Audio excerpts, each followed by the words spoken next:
that we are talking about the ethical angle of the AI, can we talk about how the technology is being misused, especially lately? Have you heard about the news that Israel has bombed pager in Lebanon? Have you come across that news? Are you talking about where the pagers and the cell phones blew up? Yeah. Yes, we've heard that, yes. Yeah, that is exactly. So for those who are unaware, I would like to give a context here. You know what is happening with Israel and its surrounding countries like Lebanon. There is a fear in Lebanon that Israel might hack modern devices like smartphones and computers to track Lebanon's secret plans against Israel.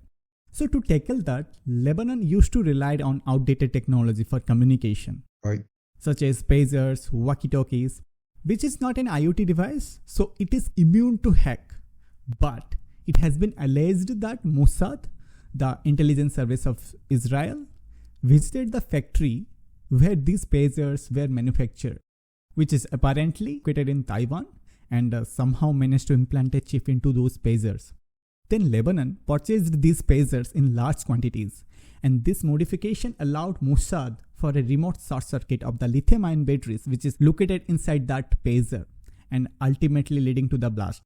While this is an allegation regarding whether Israel is behind this or if any other country is involved, which remains to be seen, my question is, what your thought on this implication of such technology misuse?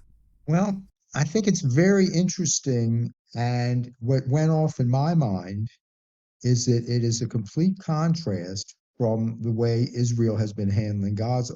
And I don't want to get into who's right or wrong. Yeah. I'm just going to talk about the technology. And in Gaza, Israel was using large bombs to try to blow up the tunnels and where Hamas was hiding. And I think they've had a good deal of success, but unfortunately, there were a lot of innocent people hurt in the process because they were unable to specifically target the Hamas individuals. And so a lot of civilians were injured or dead. We all know this, and Israel claims that that was the only way to get to these people. Conversely, this latest attack through the pagers and the walkie-talkies the following day was extremely targeted. And because these pagers were Hezbollah pagers for Hezbollah members. And so to me, the second method is far preferable because we're losing far fewer innocent people and they're targeting their enemies. Look, we're always going to have war. Interestingly enough, when we were evolving, war had a purpose because the strongest warriors were the ones whose DNA moved forward. The ones who were too weak, their DNA was eliminated. And so it was an easy way to evolve. And animals in the animal kingdom often have wars as well, especially chimps and other primates. But at this point in our history, okay, all of our warfare is through technology. And so the winner is not the biggest, strongest human. It's the smartest human with the best technology. You saw this in World War II when the U.S. ended World War II with the atomic bomb. You see this in many other places with drone technology or other technologies. And so we've evolved to the point that the winner of a war is going to be the one who utilizes technology the best. So from Israel's perspective, this was just the next step. And quite frankly, I feel that I would much rather see terrorists individually targeted than having to kill a lot of innocent people in the process. So I prefer this technology to what they were doing in Gaza. Yep. That's definitely an interesting way to look at this thing. Just like earlier you mentioned that the alpha male perspective and the survival of the fittest mindset. If you are strong enough, you will be survived. Like we humans, we survived. For example, we sapiens, we killed the Neanderthals to protect ourselves. Right. So definitely that's an interesting perspective. But coming to what happened in Lebanon, don't you think that this pager thing, how they were able to blast the pager remotely, could lead to the creation of a bigger door?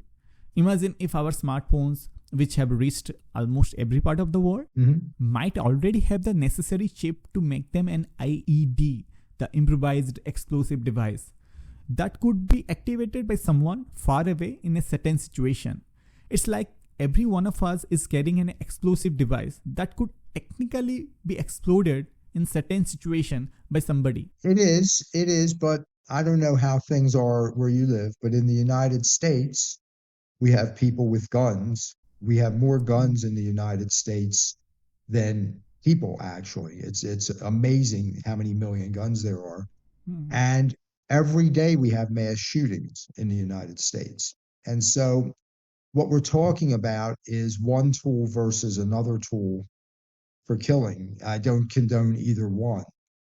But whether someone walks up to you with a gun or whether they blow up your cell phone, to me, doesn't make too much difference. Again, a car can be a weapon.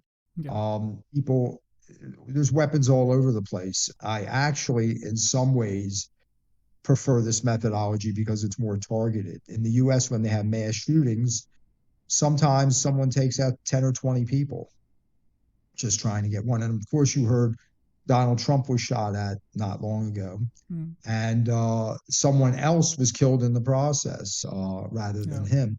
So it doesn't bother me as much that these phones could be used as weapons because there's so many weapons out there already. So basically you are saying that the Israeli way is more specific or targeted than the older method we used in war, which were more generalized and could cost many lives. Yeah, that is an interesting perspective. Think of a war where only the enemy was killed, no innocent people. That would be ideal. If you have to have war, wouldn't it be great if you didn't have to kill any innocent people? And that's almost what the Israelis have accomplished. Yeah. That's definitely an interesting perspective. After we released the previous podcast episodes, there has been some developments regarding the Israel and Lebanon conflict related to this pager. I want to say a few things. People are saying that just a short circuit alone can't cause a blast. Israel might have put some explosive material into the pager.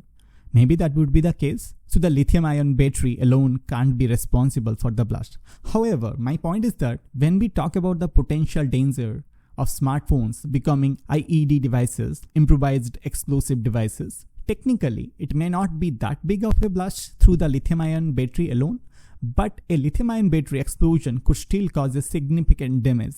Do you remember what happened with the Samsung Galaxy Note 7 few years ago? Many people were badly injured due to the blast. But in the Note 7, the reason of the blast was due to faulty lithium-ion battery which was so thin that could overheat and catch the fire. So yes, this is something I want to share with you all, and I recorded this part just now. If you want to watch the full episode, please check the link in the description.